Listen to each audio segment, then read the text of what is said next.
There is a price you are paying every single day that most people never see. It isn't written on a bill. It doesn't arrive in the mail. Nobody sends you a reminder. And yet, every morning when you wake up, you are either paying that price or investing in a future that you haven't met yet. The price is your time, and the other price is your money. Now, you might be thinking, I understand that. Of course, time and money matter. But let me ask you something. If you truly understood how valuable your time was, would you spend it the way you spent it yesterday? If you truly understood what your money was capable of becoming, would you spend it on the things you bought last week? Think about that. Because there is a strange thing about human beings. We protect things that are easy to measure. We protect our phones. We protect our cars. We protect our houses. We protect our bank accounts. But we casually spend the two things that determine the quality of our entire lives. Time and attention. And once time is gone, money cannot buy it back. Once a year is gone, you cannot negotiate with the calendar. Once an opportunity disappears, you cannot go back and tell life, give me another chance. I understand now. Life doesn't work that way. And this is why I want you to listen carefully today. Because this isn't really a speech about saving money. And it isn't really a speech about managing your time. It is about something much deeper. It is about understanding that your future is being built by decisions that feel almost meaningless today. A $5 purchase, an hour wasted scrolling, a promise you keep postponing, a skill you keep saying you'll learn later, a conversation you keep avoiding, a business idea you keep telling yourself you'll start next month, a book you keep saying you'll read, a debt you keep pretending isn't a problem, a bad habit you keep calling just something I do. None of these moments feels powerful. But your life isn't created by one giant decision. Your life is created by thousands of small decisions that quietly become your circumstances. And here's the part that should make you uncomfortable. You don't need to destroy your life in one day. You only need to waste enough small moments consistently. That's all. You don't have to make a dramatic mistake. You just have to keep making tiny compromises. One day becomes a week becomes a month becomes a year, and then one morning you look around and realize something terrifying. You are not where you thought you would be, and nobody stole your future. You slowly traded it away. Maybe not intentionally. Maybe you didn't even realize you were doing it, but you traded hours for distractions. You traded money for temporary pleasure. You traded discipline for comfort. You traded growth for familiarity. And eventually, you begin wondering why your life feels stuck. Let me tell you about a man named Daniel. Daniel wasn't lazy. That is what makes his story interesting. He woke up every morning. He went to work. He paid his bills. He helped his family. He did what ordinary responsible people do. From the outside, everything looked normal. But Daniel had one habit. Whenever he felt tired, stressed, disappointed, or uncertain, he rewarded himself a restaurant, a new gadget, a few hours of entertainment, online shopping, a weekend of doing absolutely nothing. He would tell himself, I deserve this. And perhaps he did. The problem wasn't one dinner. The problem wasn't one purchase. The problem wasn't one lazy Saturday. The problem was that Daniel had created a pattern where discomfort automatically produced consumption. When he was stressed, he spent. When he was bored, he consumed. When he was afraid, he distracted himself. When he felt uncertain about his future, he avoided thinking about it. And every time he avoided the uncomfortable feeling, he became a little weaker at facing it. Years passed. One evening, Daniel was sitting in his car after work. He had just received another bill. He looked at his bank account. Then he looked at the calendar. He was older than he expected to be. His salary had increased. His responsibilities had increased. But his freedom hadn't increased. And suddenly he realized something. He hadn't been poor because he didn't earn enough. He had been poor in options. He couldn't leave the job he hated. He couldn't take a long break. He couldn't invest aggressively in a new opportunity. He couldn't afford to make a major mistake. He had income, but he didn't have freedom. And that distinction changes everything. Money isn't only about buying things. Money can buy you options. It can buy you time. It can buy you the ability to say no. It can give you breathing room when life becomes difficult, but only if you stop treating every paycheck like permission to consume. Now, let me ask you something. What are you buying with your money? And I don't mean what is sitting in your shopping cart. I mean, what is your money actually buying for your life? Is it buying temporary excitement? Or is it buying future freedom? Is it buying something that disappears in a week? Or something that continues producing value for years? Is it buying an image? Or is it buying capability? There is nothing wrong with enjoying your money. Listen carefully. This isn't about becoming miserable. This isn't about refusing every pleasure. This isn't about counting every coin until life becomes a prison. The point is not to stop spending. The point is to stop spending unconsciously, because there is a difference between enjoying your money and being controlled by your impulses. There is a difference between buying something because you value it and buying something because you need the emotional feeling that comes with buying it. And there is a difference between resting because you need recovery and escaping because you don't want to face your life. Those differences are invisible from the outside, but they determine your future. Think about the last time you wasted an hour. Maybe you watched something you didn't even care about. Maybe you opened your phone for 5 minutes and disappeared into it for an hour. Maybe you sat there thinking about what you should do instead of doing it. At the time, it felt small. But imagine doing that every day for 5 years, 1 hour a day, 365 hours a year. More than 1,800 hours in 5 years. That's more than 75 full days. Days. Not hours. You could have learned a language, built a business, read dozens of books, developed a valuable skill, improved your health, strengthened your relationships, cried something, or simply become a person you respect more. But time doesn't announce what it could have become. It just disappears. That's why wasting time is so dangerous. When you waste money, you can potentially earn more. When you waste time, you can never earn that exact moment again. And yet people often spend hours thinking about saving $20 while giving away 3 hours without hesitation. Why? Because money is visible. Time isn't. You can open your banking app and see the number. You can't open an app and see how many hours remain in your life. You don't know. That's the terrifying part. You don't know how many mornings you have left. You don't know how many conversations you have left with the people you love. You don't know how many opportunities will cross your path. You don't know how many times you'll wake up with the ability to start again. So why are you behaving as if there will always be another day? Maybe there will be, but you don't have a contract guaranteeing it.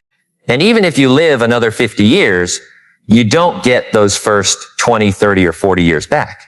You cannot return to the version of yourself who had that opportunity and say, please use your time better. That person is gone. The only person you can influence is the one sitting here now. And perhaps that is why this moment matters. Because your future isn't waiting somewhere far away. Your future is being created right now. Every time you say yes, every time you say no, every time you spend, every time you save, every time you focus, every time you distract yourself, every time you keep a promise to yourself, every time you break one, you are teaching yourself what kind of person you are. And this is where the conversation becomes deeper. Because the real problem isn't time management. The real problem isn't money management. The deeper problem is self-management. A person who cannot manage himself will eventually struggle to manage his money. He will struggle to manage his schedule. He will struggle to manage his emotions. He will struggle to manage his attention. And eventually, he will blame circumstances for consequences created by his habits. Think about that. If you can't tell yourself no, how can you build freedom? If every desire becomes an instruction, how can you become disciplined? If every uncomfortable task gets postponed, how can you build confidence? If every difficult emotion gets distracted away, how can you develop emotional strength? You cannot become powerful while being controlled by every impulse. There was a young woman named Maria who learned this lesson in a painful way. Maria wanted to start a small business. She had an idea. She had studied the market. She had talked to people. She had even created a basic plan. But she kept saying the same sentence. I'll start when I'm ready. And every month she waited. She watched videos about entrepreneurship. She researched. She bought courses. She made notes. She created plans. She talked about the business, but she didn't launch. Why? Because planning felt productive without exposing her to rejection. Planning gave her the emotional reward of progress without the emotional risk of failure. And this is one of the most dangerous traps in personal development. You can become addicted to preparing. You can become addicted to thinking. You can become addicted to researching. You can become addicted to watching motivational content and still remain exactly where you are. Because information isn't transformation. Knowing what to do doesn't mean you will do it. One evening, Maria received a message from someone she knew. That person had launched a similar business. It wasn't perfect. The website wasn't perfect. The branding wasn't perfect. The first product wasn't perfect. But they started. 6 months later, they had customers. Maria stared at the message, and she felt something she didn't expect. It wasn't anger. It wasn't jealousy. It was grief, because she realized the other person hadn't stolen her opportunity. She had postponed hers. That's a painful realization, but it can also be a liberating one, because if your habits helped create your current situation, then changing your habits gives you power again. You don't need to control the entire world. You need to control what belongs to you. Your next decision, your next hour, your next purchase, your next conversation, your next action. That's where your power begins. And don't underestimate small actions. People love dramatic transformations. They want the overnight breakthrough. They want the moment where everything changes. But most real transformation is boring at first. It's waking up when nobody applauds. It's studying when nobody cares. It's saving money when nobody sees the account. It's walking away from an unnecessary purchase. It's saying no to an invitation because you have something important to finish. It's going to sleep instead of scrolling. It's keeping your word when nobody can punish you for breaking it. That is where character is built. Quickly, repeatedly, without applause. And eventually, those invisible decisions become visible results. You save a little, then you save more. You learn one skill, then you become competent. You practice again, then you become valuable. You become valuable. Then your opportunities change. Your opportunities change. Then your income can change. Your income changes. Then your choices change. And suddenly, the thing that looked insignificant 5 years ago becomes the reason your life looks different today. That's the compound effect. And the compound effect doesn't care whether your habits are good or bad. It works both ways. Small discipline compounds, but small irresponsibility compounds too. One unnecessary purchase doesn't ruin you, but thousands of unnecessary purchases can. One late night doesn't destroy your health, but years of poor sleep can. 1 hour of distraction doesn't destroy your career, but thousands of distracted hours can. One excuse doesn't destroy your confidence, but constantly breaking promises to yourself does. That last one matters, because confidence isn't something you simply think into existence. Confidence is often evidence. You become confident when your mind has evidence that you can trust yourself. You told yourself you would wake up. You woke up. You told yourself you would save. You saved. You told yourself you would study. You studied. You told yourself you would stop wasting your evenings. You stopped. Every kept promise becomes a brick. And eventually, you build something inside yourself, self-trust. But the opposite happens too. You tell yourself you'll start tomorrow. Tomorrow arrives, you don't start. You say next week. Next week arrives.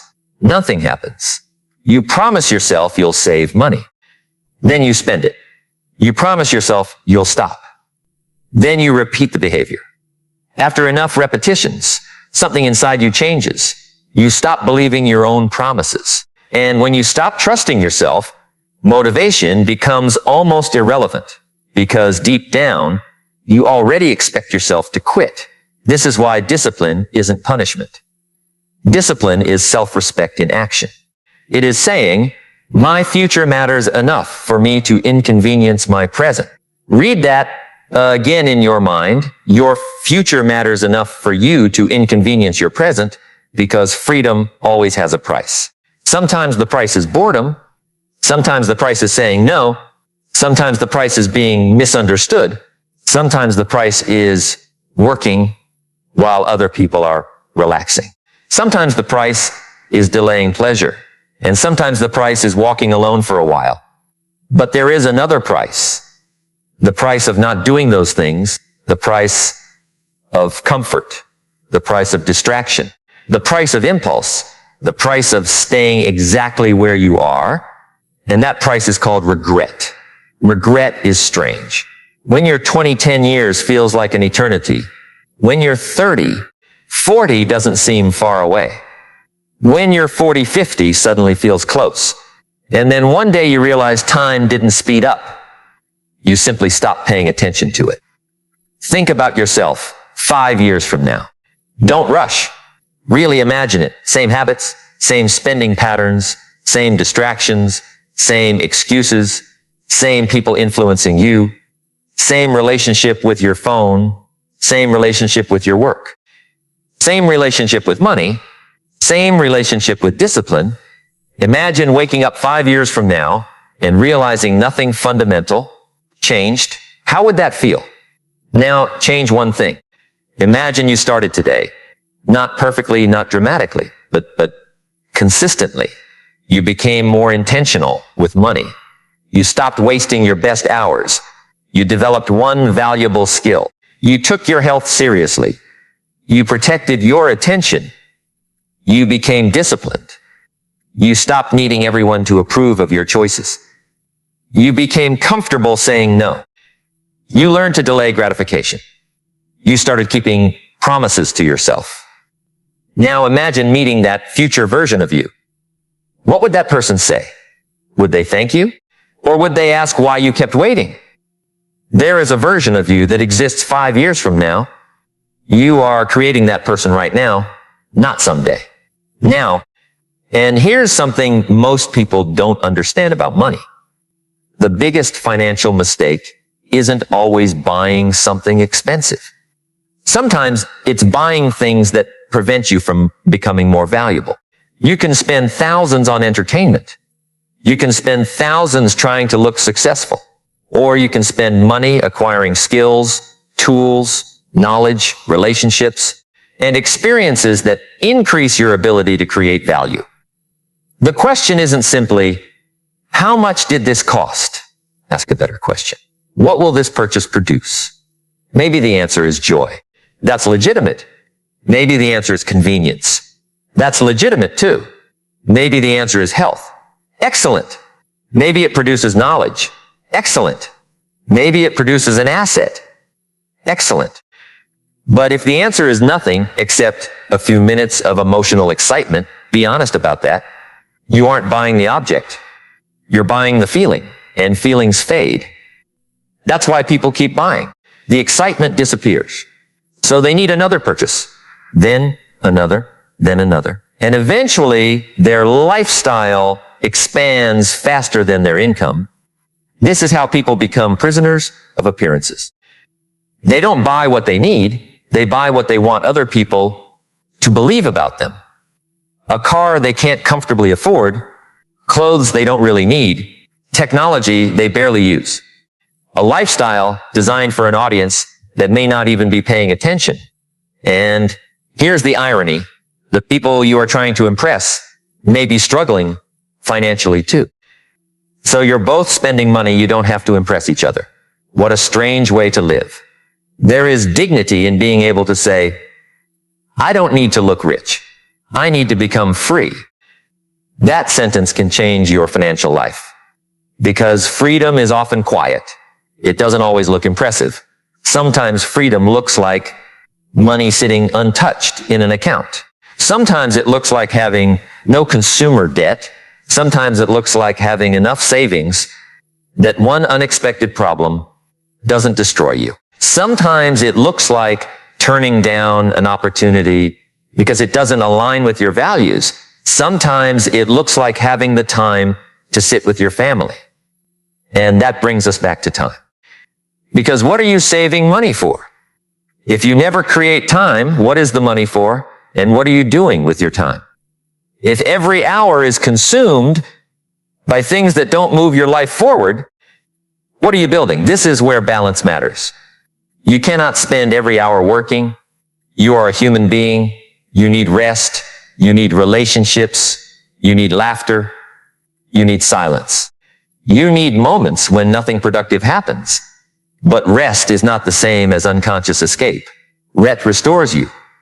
Exalsa consumes you. Rest gives you energy. Exalsa often leaves you emptier. Learn the difference. There is a difference between sitting quietly for 30 minutes and scrolling for 3 hours. There is a difference between taking a day off and abandoning your responsibilities for a month. There is a difference between enjoying entertainment and using entertainment to avoid your life. You don't have to remove pleasure. You have to remove unconsciousness, because unconscious living is expensive. It costs money. It costs time. It costs attention. It costs relationships. And eventually, it costs identity. You become someone who reacts rather than chooses. And when you stop choosing your life, your environment begins choosing it for you. Your phone chooses your attention. Advertisements choose your desires. Other people's opinions choose your priorities. Your impulses choose your spending. Your fears choose your opportunities. Your habits choose your future. And then you look at your life and say, why does this not feel like mine? Because you haven't been choosing. You have been responding. Let me ask you something difficult. Who controls your attention? Can you sit for 30 minutes without checking your phone? Can you work without needing constant stimulation? Can you have a difficult thought without immediately distracting yourself? Can you walk into a store without buying something you didn't plan to buy? Can you receive money without immediately finding something to spend it on? Can you say no when everyone around you says yes? These aren't small questions. They reveal who is in charge, and perhaps that is why wasting time and wasting money are connected. Both begin with attention. You spend money where your attention goes. You spend time where your attention goes, and your life follows your attention. That's why protecting your attention may be one of the most important investments you ever make. Because whatever repeatedly captures your attention eventually shapes your thinking, and whatever shapes your thinking influences your decisions. Your decisions become habits. Your habits become character. Your character influences your future. So, what are you feeding your mind? What are you watching every night? What voices are you listening to? What kind of conversations are you having? What are you normalizing? Because you can waste money without realizing it, but you can also waste your mind without realizing it. And once you understand that, you stop asking only, how can I make more money? You start asking, how can I become more valuable? How can I become more disciplined? How can I become more capable? How can I make better decisions? How can I protect my attention? How can I use my time to become someone who can handle greater opportunities? That is a different way of thinking. And it changes everything. Because if you give $1 million to someone who cannot manage 1,000, the million will not necessarily save them. It may simply create larger mistakes. More money does not automatically create wisdom. More time does not automatically create productivity. More opportunities do not automatically create success. Capacity matters. And capacity is built slowly, through responsibility, through practice, through failure, through reflection, through discipline. There was a man named Robert who received a major promotion. His income almost doubled. Everyone congratulated him. He thought his financial problems were over. Within 18 months, he had a more expensive apartment, a more expensive car, more subscriptions, more restaurants, more travel, and more monthly obligations. His income increased. His stress increased with it. One evening he said something that stayed with me. I thought earning more would make me feel free. But it didn't. Because he had increased his lifestyle faster than he increased his discipline, and that is a lesson worth remembering. When income rises, temptation often rises with it. If your habits don't change, more money can simply give your old habits a bigger budget. So don't only work on earning. Work on becoming the kind of person who can handle what you earn. If you make more, don't automatically spend more. Increase your margin, increase your savings, increase your investments, increase your skills, increase your freedom, increase your capacity. Because the goal isn't to look richer. The goal is to become harder to destroy. That's a powerful financial goal. Imagine having enough margin that a bad month doesn't terrify you. Imagine having enough skills that losing one job doesn't make you feel helpless. Imagine having enough discipline that temptation doesn't control you. Imagine having enough self-respect that you don't need to prove your worth through possessions. That is wealth of another kind. And perhaps this is where the conversation becomes personal. Because some of you listening have been saying, I don't have enough time. But perhaps what you really mean is, I haven't decided what deserves my time. Some of you say, I don't have enough money. And maybe that's true. Maybe your circumstances are genuinely difficult. But there is still another question. What can I control with what I have? Because responsibility doesn't mean pretending circumstances don't matter. They matter. Some people begin with advantages. Others begin with almost nothing. Some people carry responsibilities you cannot see. Some people are fighting battles nobody knows about. So don't compare your chapter 1 with somebody else's chapter 20. But wherever you are, there is usually something you can control. One expense, 1 hour, one habit, one skill, one decision, one conversation, one step. And that step matters because helplessness grows when you convince yourself that nothing you do matters. Action reverses that feeling. Even a small action says, I still have influence. And influence grows when you use it. You save a little, you learn a little, you improve a little. You become a little stronger. Then one day, those little improvements are no longer little. They have changed your identity. You no longer say, I'm trying to become disciplined. You simply become someone who does what needs to be done. That's different. Identity is powerful. When you see yourself as someone who wastes money, you find reasons to spend. When you see yourself as someone who manages money wisely, your decisions change. When you see yourself as someone who always procrastinates, delay feels normal. When you see yourself as someone who acts, action becomes normal. So perhaps the deepest question isn't, what should I do? Perhaps it is, who am I becoming every time I make this decision? That question can stop you in the middle of an impulse. You reach for the purchase, pause. Who am I becoming? You reach for the phone, pause. Who am I becoming? You want to postpone the difficult task, pause. Who am I becoming? You want to spend your evening complaining. Pause. Who am I becoming? Because every action is a vote for your future identity. You don't become disciplined once. You vote for discipline repeatedly.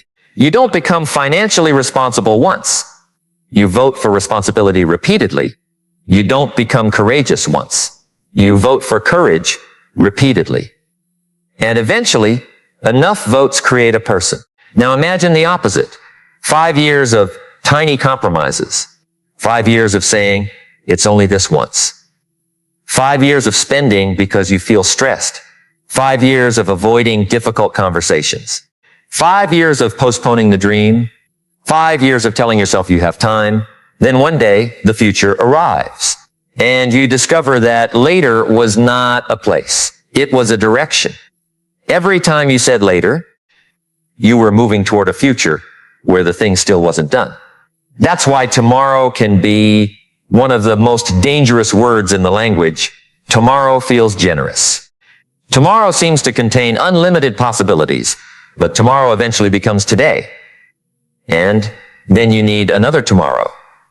That's how years disappear. So don't ask yourself whether you can change your entire life today. That's too large. Ask, what is one thing I can stop wasting today? 1 hour, one purchase, one distraction, one excuse, one unnecessary argument, one evening, one opportunity to learn, one promise to yourself. Start there.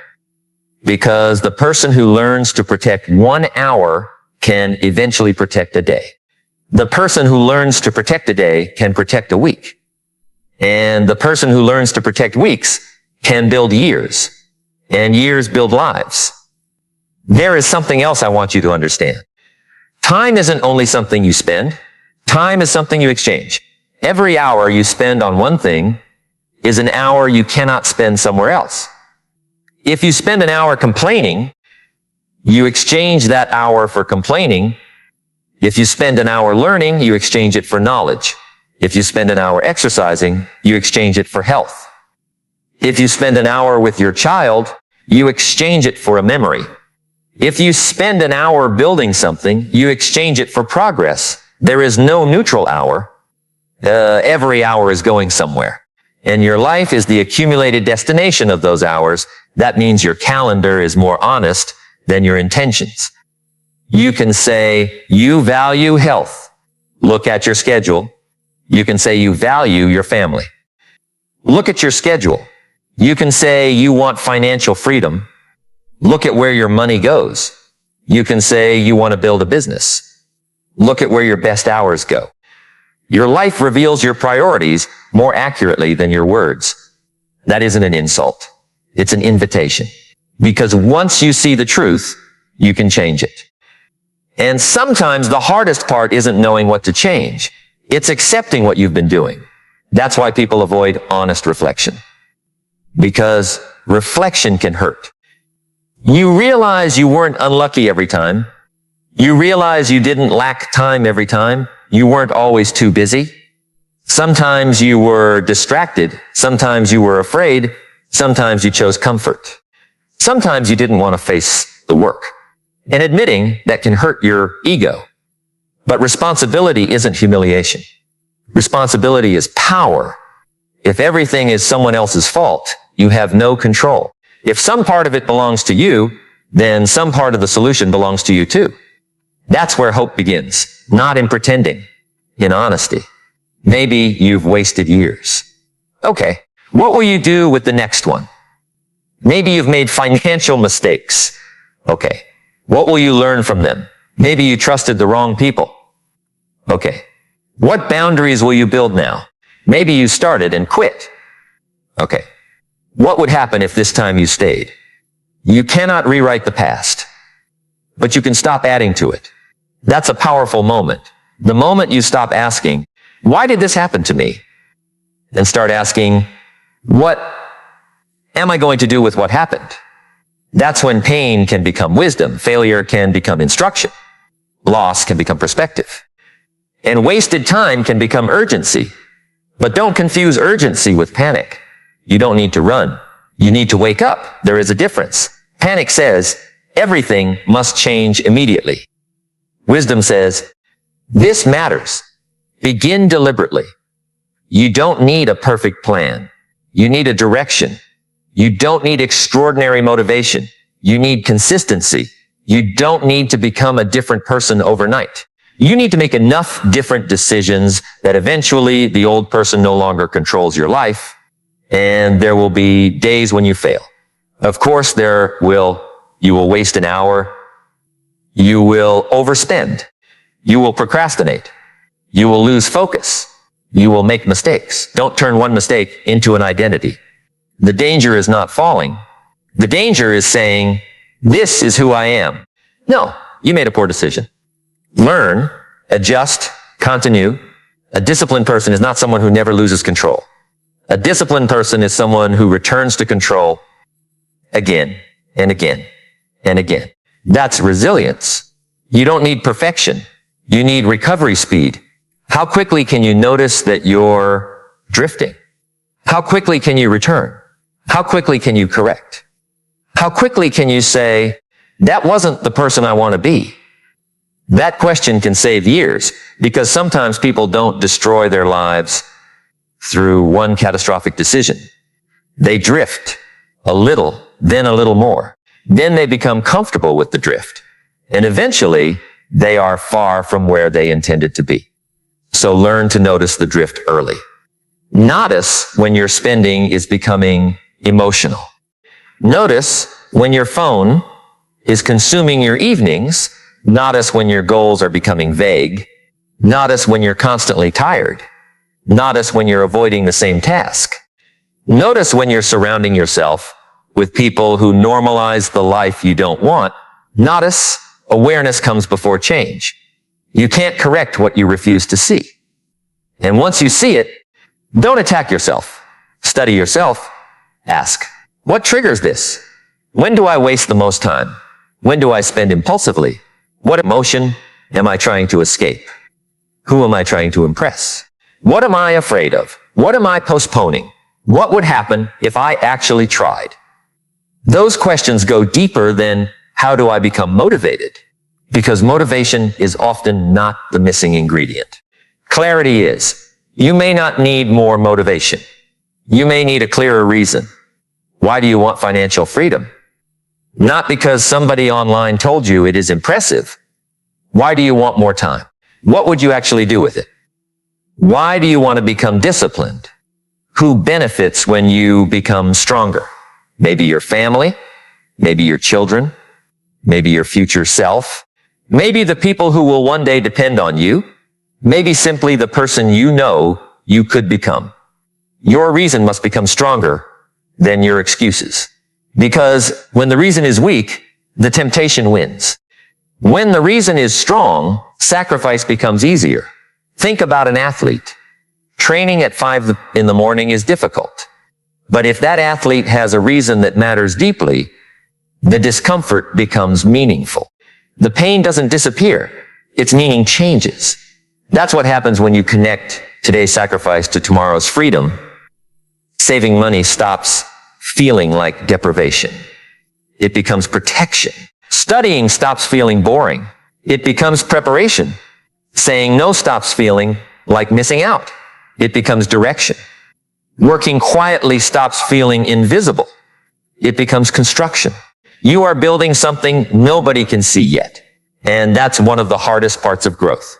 For a long time, your effort may have no visible evidence. You save. Nothing exciting happens. You study. Nobody congratulates you. You exercise. Nobody notices. You wake up early. Nobody cares. You refuse unnecessary spending. Nobody applauds. You keep working. The results remain invisible.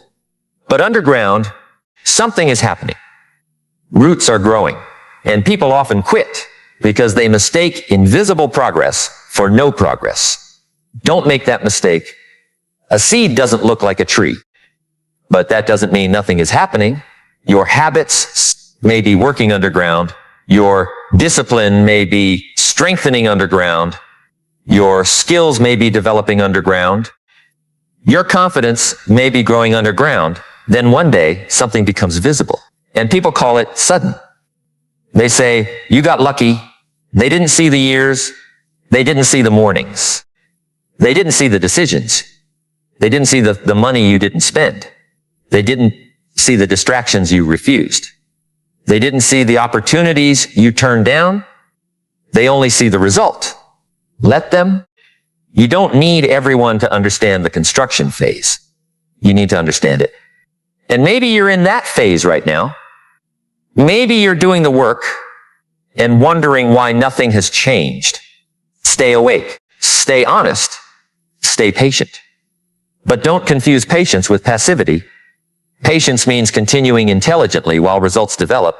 It does not mean sitting still and hoping. You must act. Because your future cannot be built by intention alone. At some point, you have to close the motivational video, put the phone down, open the notebook, make the decision, do the work, leave the money, send the message, make the call, learn the skill, create the thing, have the difficult conversation, go for the walk, start, and when you start, you will discover another truth. The first obstacle isn't always lack of time. Sometimes it is emotional discomfort. The work isn't difficult because it takes 3 hours. It's difficult because you don't feel like doing it. The budget isn't difficult because arithmetic is complicated.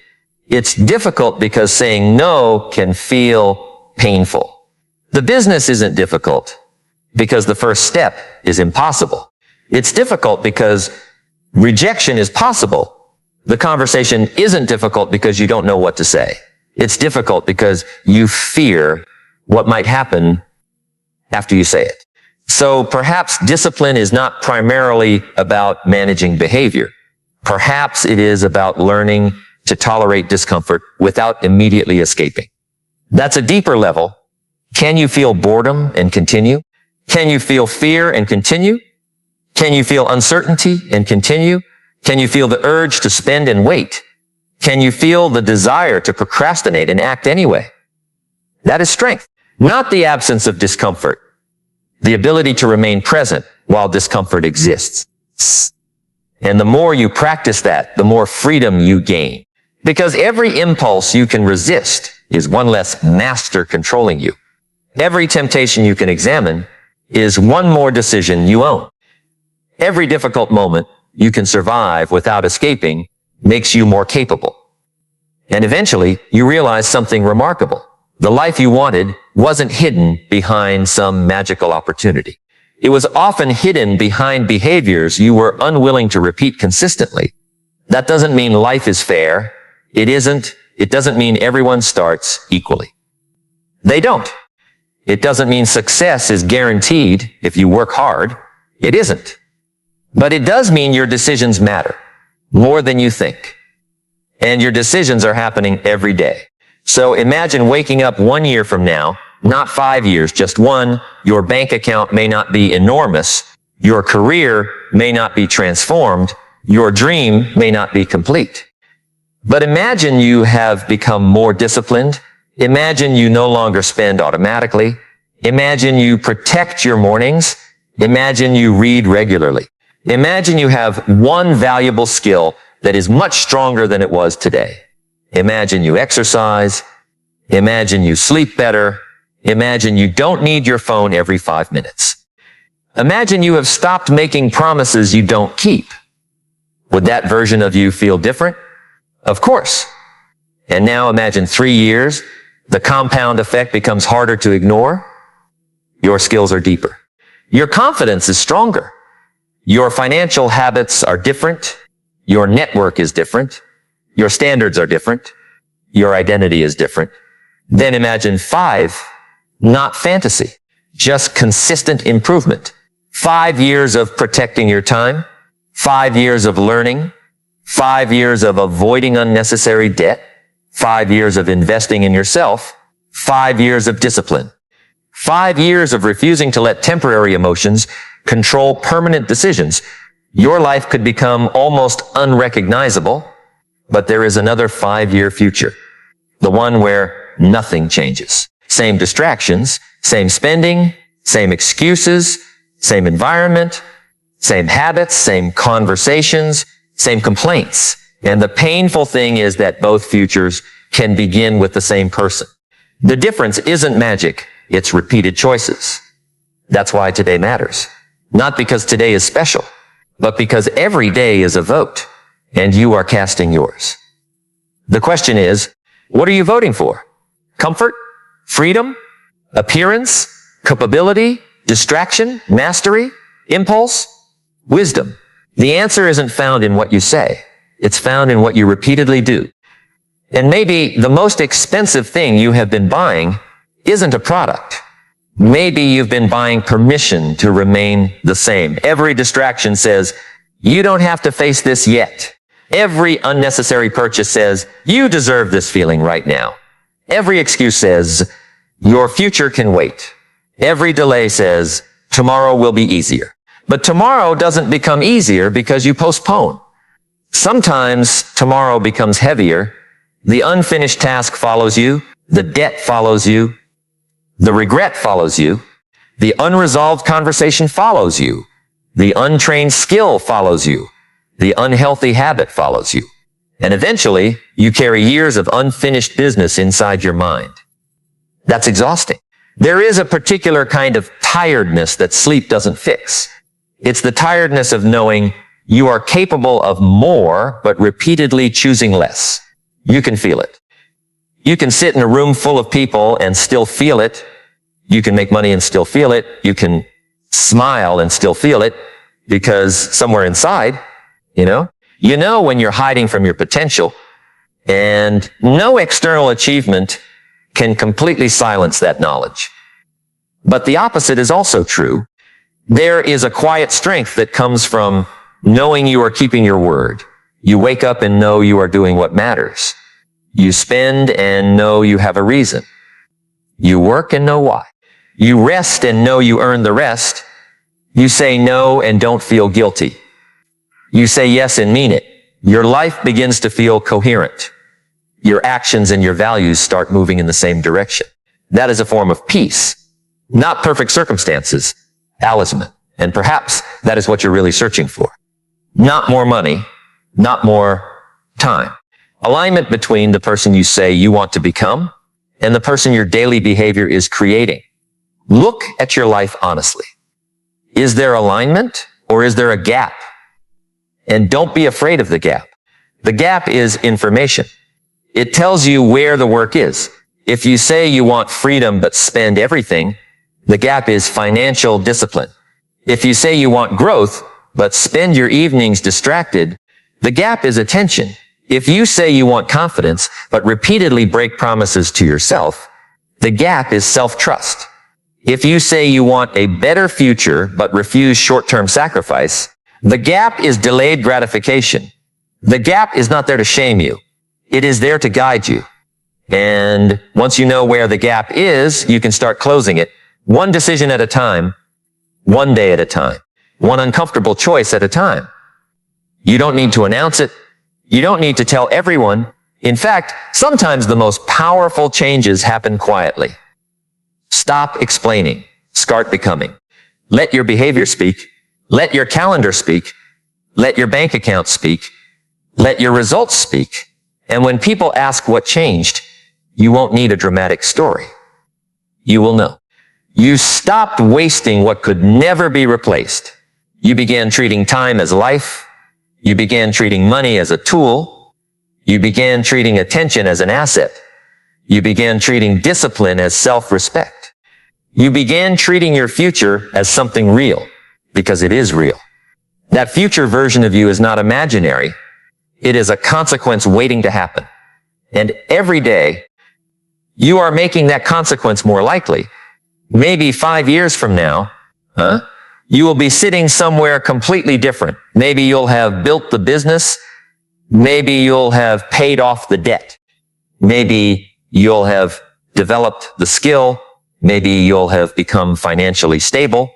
Maybe you'll have become physically stronger. Maybe you'll have created the family life you wanted. Maybe you'll have traveled. Maybe you'll have helped people. Maybe you'll have built something that outlives you. But here's what I want you to understand. None of those things begin 5 years from now. They begin with what you do when nobody is watching. They begin with the purchase you don't make, the hour you protect, the skill you practice, the habit you repeat, the temptation you resist, the responsibility you accept, the fear you face, the work you finish, and perhaps one day you will look backward and realize that the biggest turning point wasn't some enormous event. It was an ordinary evening, an ordinary Tuesday, an ordinary morning. You were about to waste another hour, and something inside you said, no, not today. Not because you suddenly became perfect, not because you suddenly became fearless, but because you finally understood the price. You finally understood that the hour wasn't just an hour. It was part of your life. The money wasn't just money. It represented hours of your labor. The purchase wasn't just a purchase. It was a decision about what you value. The habit wasn't just a habit.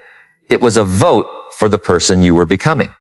And once you see life that way, you can't unsee it. You begin walking differently. You begin choosing differently. You begin noticing things other people ignore. You notice how quickly people spend money to feel better. You notice how quickly people give away hours to avoid thinking. You notice how often people complain about a lack of opportunity while ignoring the opportunity is already sitting inside their day. You notice how often people say they want freedom while building lifestyles that require them to remain trapped. And you don't judge them because you recognize yourself in them. You've been there. Maybe you are still there in some areas, but awareness changes the relationship. You don't have to hate your old self. That person was trying to survive with the understanding they had at the time. Thank that person, then teach them something new. You know more now, you see more now, and because you see more, you have a responsibility to act differently. That's maturity. Not knowing everything. Knowing enough to stop repeating what is destroying you. And there will be moments when your old habits call you back. They will sound familiar, comfortable, reasonable. They'll say, you worked hard. Buy it. You're tired. Skip it. You can start tomorrow. Everyone else is doing it. You deserve to relax. You've got plenty of time. It's only one night. It's only a small purchase. It's not going to matter. Maybe it won't. One time. But remember the compound effect. The question isn't whether one decision will destroy you. The question is, what direction does this decision point me toward? That question is powerful because life is directional. You don't wake up one morning suddenly successful or suddenly trapped. You move towards something. Slowly, quickly, repeatedly. And if you don't choose the direction, your habits will. Your environment will. Your impulses will. The culture around you will. The people around you will. The algorithm will. The market will. Everyone wants something from your attention. Everyone wants something from your money. The world is full of systems designed to make you consume. That doesn't make consumption evil. It makes awareness necessary because if you don't decide what matters to you, someone else will happily decide for you. They will tell you what to want, what to buy, what to fear, what to envy, what success should look like, what happiness should look like. But you don't have to accept their definition. Maybe your definition of success is freedom. Maybe it's time with family. Maybe it's building something meaningful. Maybe it's becoming excellent at your craft. Maybe it's helping others. Maybe it's living without financial panic. Whatever it is, define it. Because undefined goals are easily replaced by other people's goals. And then you spend your entire life climbing a ladder only to discover it was leaning against the wrong wall. That's one of the saddest forms of wasted time. Not doing nothing. Doing the wrong thing very efficiently. You can be extremely busy and still be moving nowhere meaningful. That's why productivity isn't about doing more. It is about doing what matters. A person can spend 12 hours working and accomplish less than someone who spends 4 focused hours on the right thing. A person can spend thousands of dollars and become no wiser. Another person can spend a small amount on a skill and change the trajectory of their life. So don't worship busyness. Don't worship consumption. Don't worship appearances. Worship value. Ask what creates value. What makes you stronger? What makes you wiser? What makes you more capable? What creates freedom? What strengthens the people you love? What makes tomorrow easier? What makes your future self grateful? Those questions become a filter. And filters are powerful because you don't need to make perfect decisions. You need to eliminate enough bad ones. Imagine your life as a container. If you keep filling it with unnecessary things, there is no room for what matters. Your schedule fills. Your home fills. Your mind fills. Your obligations fill. Your debt fills. And eventually, you don't have room to breathe. Sometimes growth isn't about adding. Sometimes it is removing. Roam the subscription you don't use. Remove the habit that steals your evenings. Roam the purchase that exists only for approval. Roam the commitment that doesn't matter. Roam the conversation that constantly drains you. Roam the excuse. And suddenly, space appears. Space is valuable. Time is space. Money is space. Attention is space. Freedom requires margin, and margin requires restraint. That's why saying no can be more powerful than saying yes. Every yes spends something. Yes to one thing can mean no to another.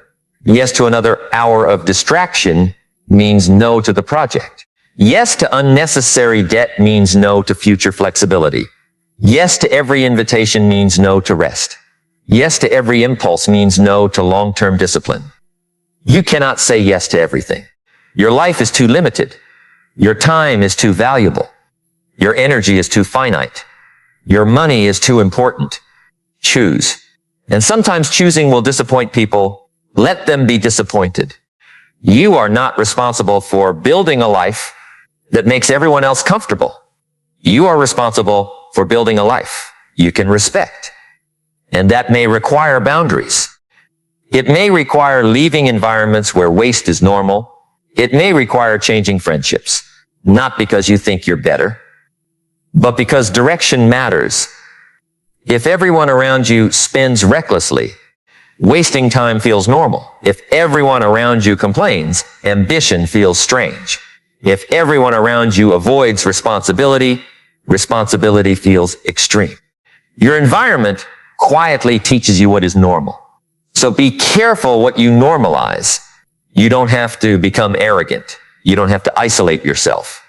But you do need awareness. Because sometimes your biggest obstacle isn't a lack of discipline. It's an environment that constantly rewards the opposite. Sham the environment. Make the good choice easier.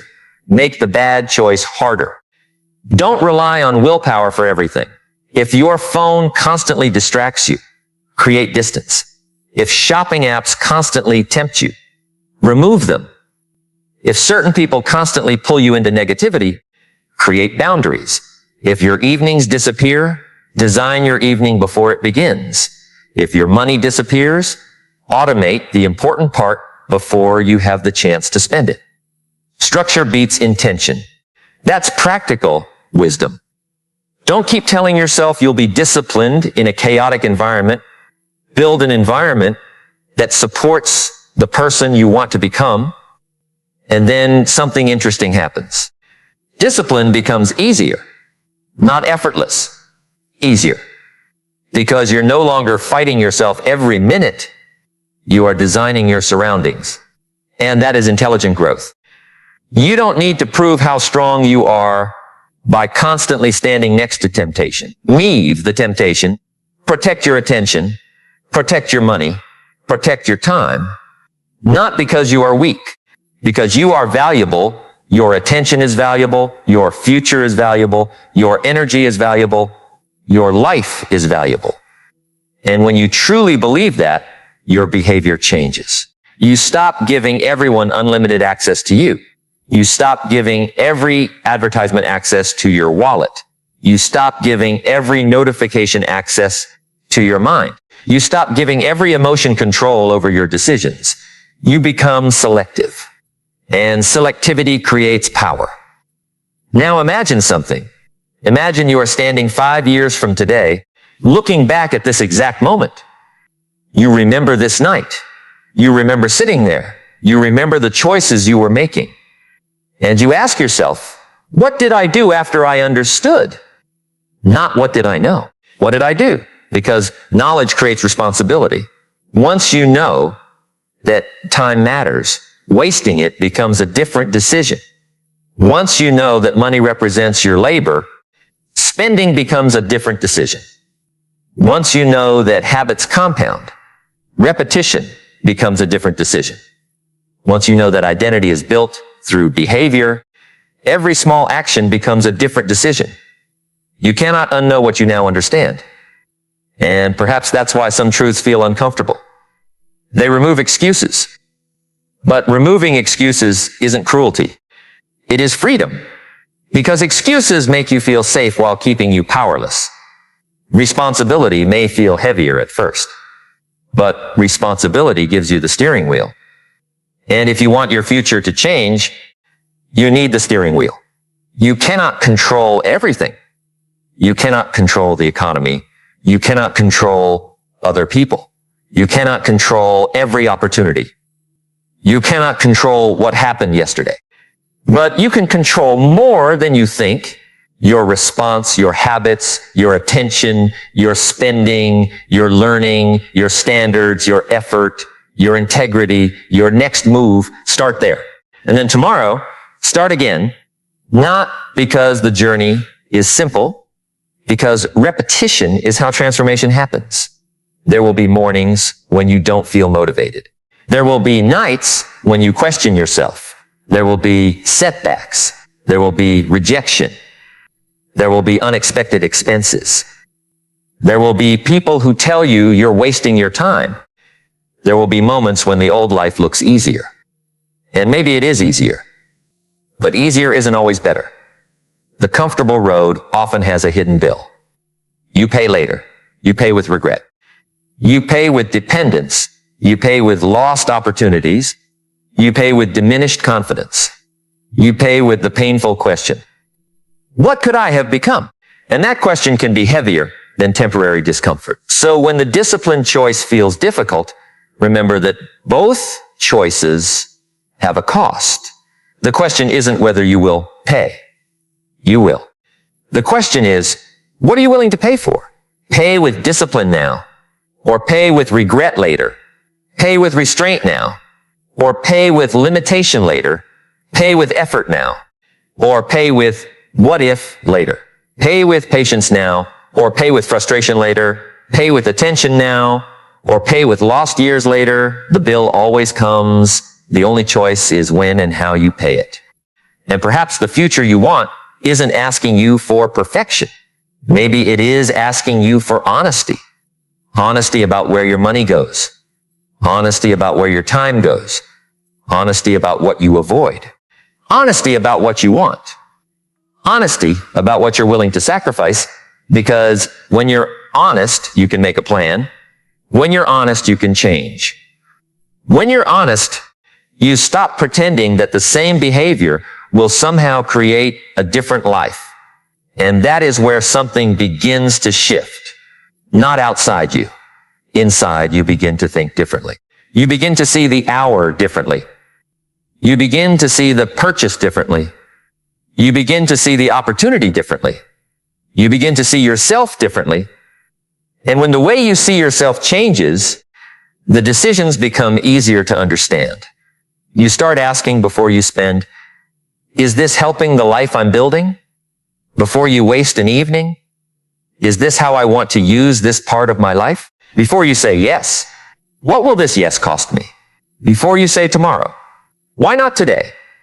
Before you quit, am I actually finished or am I uncomfortable? Before you compare yourself, am I comparing my reality with someone's presentation? Those questions don't magically solve life, but they wake you up. And sometimes waking up is the beginning, because once you are awake, you can no longer pretend you don't see. You see the wasted hour. You see the unnecessary spending. You see the unfinished dream. You see the neglected relationship. You see the skill you haven't developed. You see the person you could become. And perhaps the hardest part is realizing that the future is closer than you thought. Not someday. Soon, the person you will be next year is being trained by you right now. The person you will be 3 years from now is being trained by you right now. The person you will be 5 years from now is being trained by you right now. Your future self is not sitting somewhere waiting for you.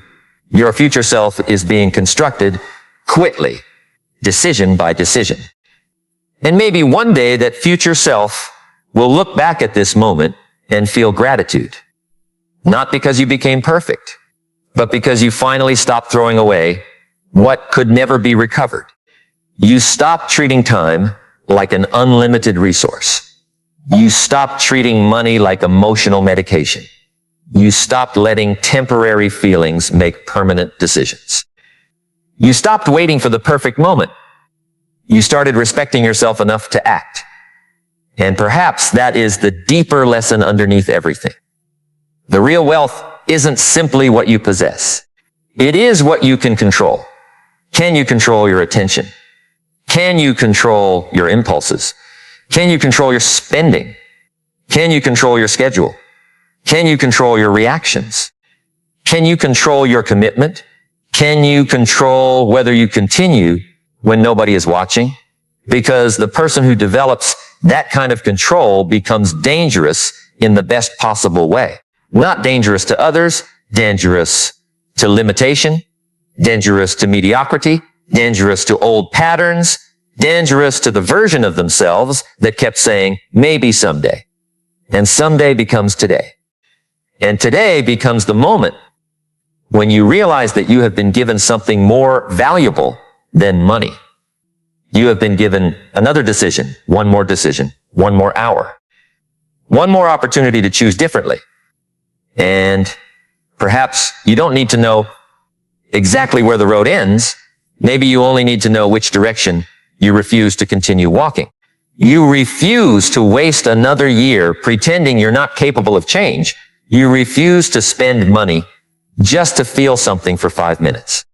You refuse to give your best hours to distractions and your leftovers to your dreams.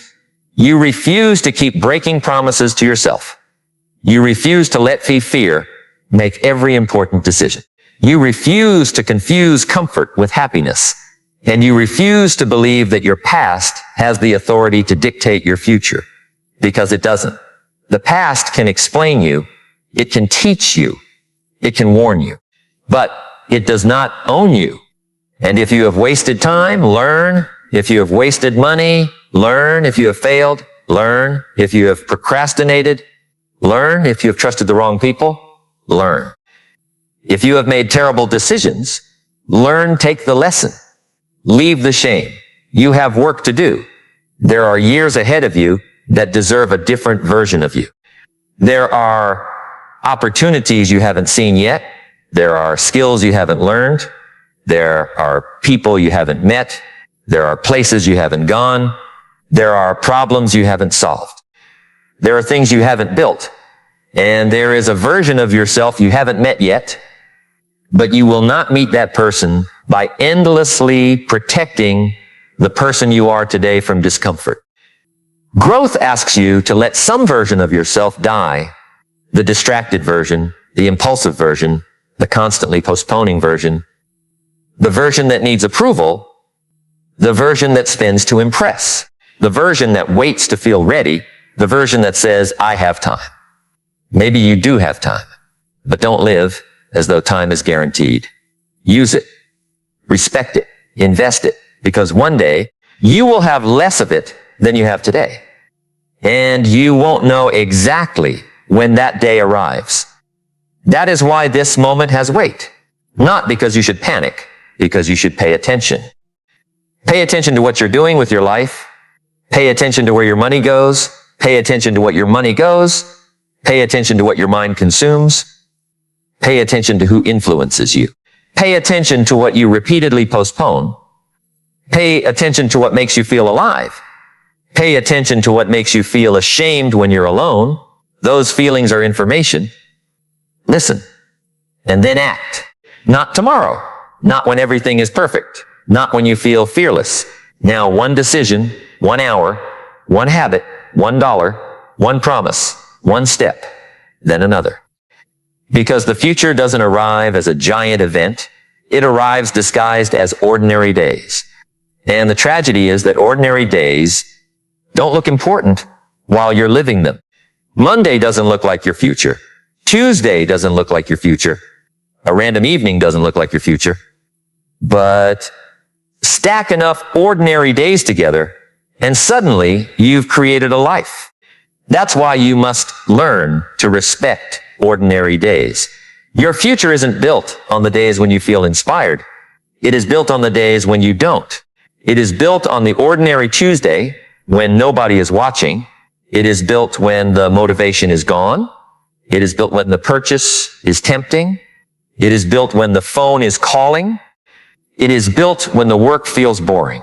It is built when the results haven't arrived. It is built when you choose to continue anyway.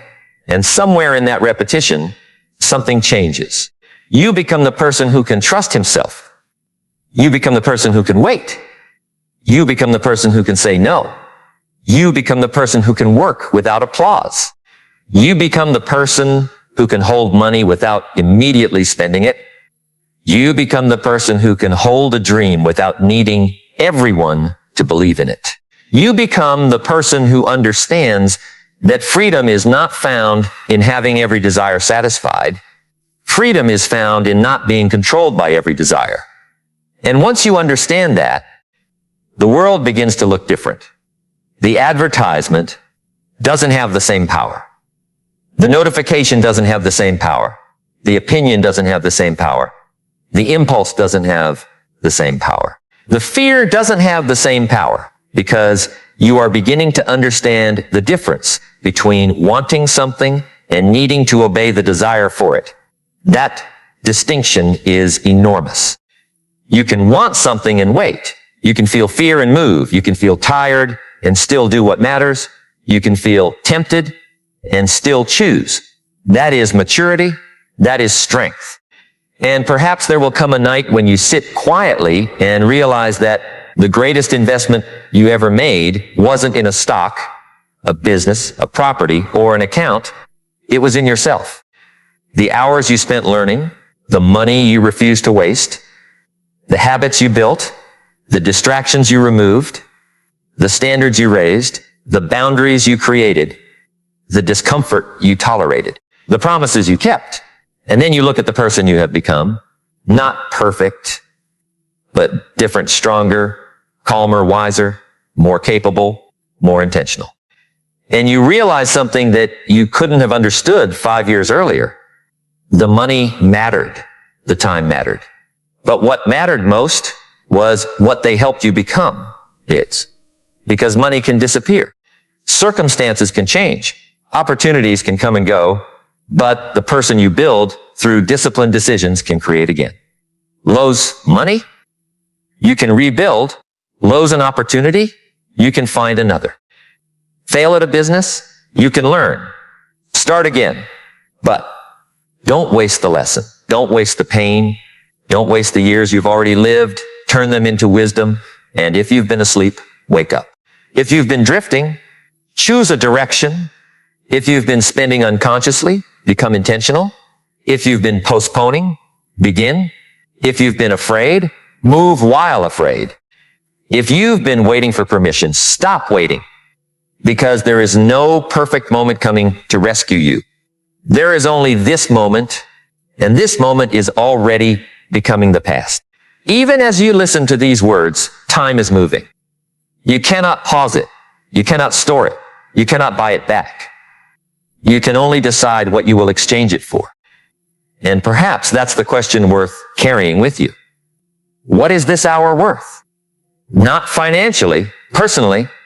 What is this hour worth to the person you could become? What is this evening worth to your future? What is this year worth? What is this decade worth? And what would happen if you finally stopped treating your life like something that begins later? What would happen if you understood that the future is not some distant place? What would happen if you looked at your next purchase and saw not just the price tag, but the hours of your life required to earn it? What would happen if you looked at your next distraction and saw not just entertainment, but an hour you will never receive again?